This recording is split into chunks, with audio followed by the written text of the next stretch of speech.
Prickly people, recognizing the gift of non-love. I am grateful to have those who love and care for me. They are easy to be around because I know I can trust them and that they have my best interests at heart. If you have even one person in your life like that, you are very, very fortunate. I know I am. But what about other characters that show up in our story for another purpose?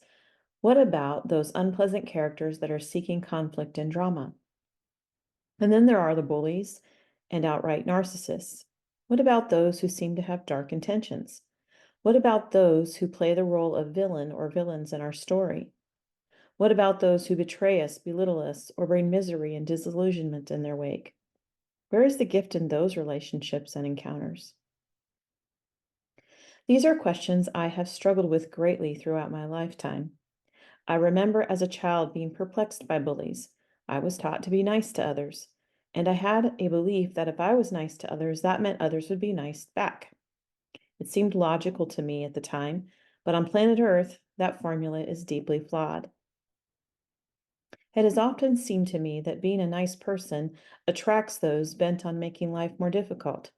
Sometimes they are obvious about their motives or overt, and other times it takes years and some very painful experiences to wake up and see their true motives.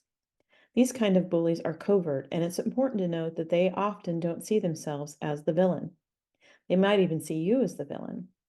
They have learned to rationalize their behavior and believe their mythology.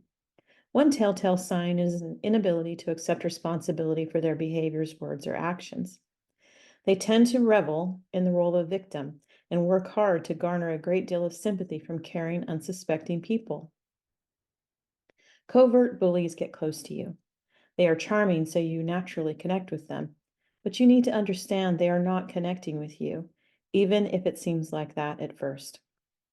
They are unable to connect, which might be the etiology of their pathology. Who knows?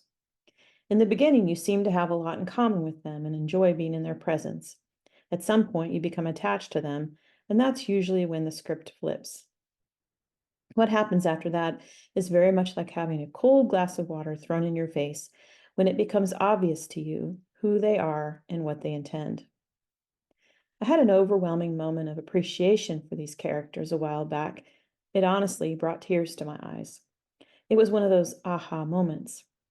And it wasn't anything I hadn't heard before, but it landed differently for me this time. Do you ever have that happen? You hear something and you believe what is being said because it sounds good and makes sense, but then one day it becomes visceral. It was at that moment that it moves from being a belief to a knowing and from your mind to an embodied truth.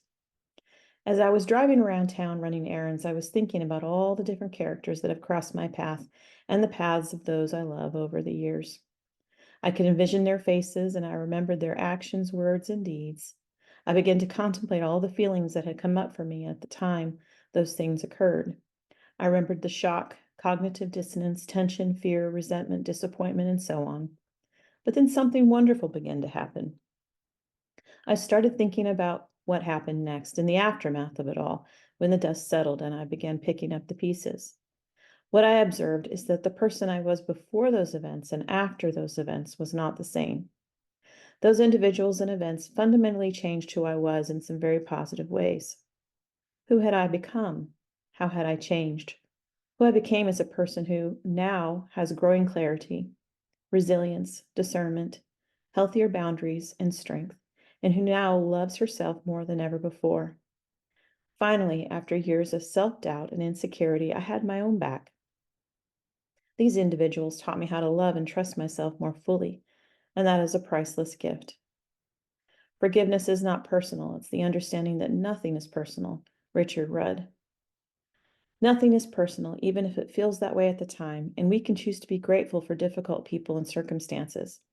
That sounds weird even as I say it. The character, my ego, persona, role, etc. I am playing in this movie called Life is not very fond of me saying that, but it's true. The role, the persona, would very much enjoy being resentful and seeing herself as a victim. But the persona is not who I am. Who I am, who you are, is something more than a mere role, and is here to experience and learn from all that life offers. And life provides all of it. the good, the bad, and the ugly. Sometimes it takes a while to develop that perspective, but given enough healing space and time, it's possible. So be easy with yourself. It will take as long as it takes, and all is allowed, as Richard Rudd likes to say. It is through the non-love of others that we can learn to love ourselves skillfully and deeply, and ultimately open our hearts to love others more. Yes, even those folks.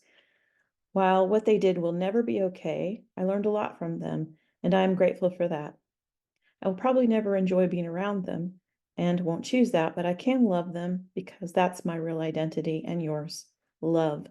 Cliche as that sounds, I can appreciate them for who they are and not who I want them to be.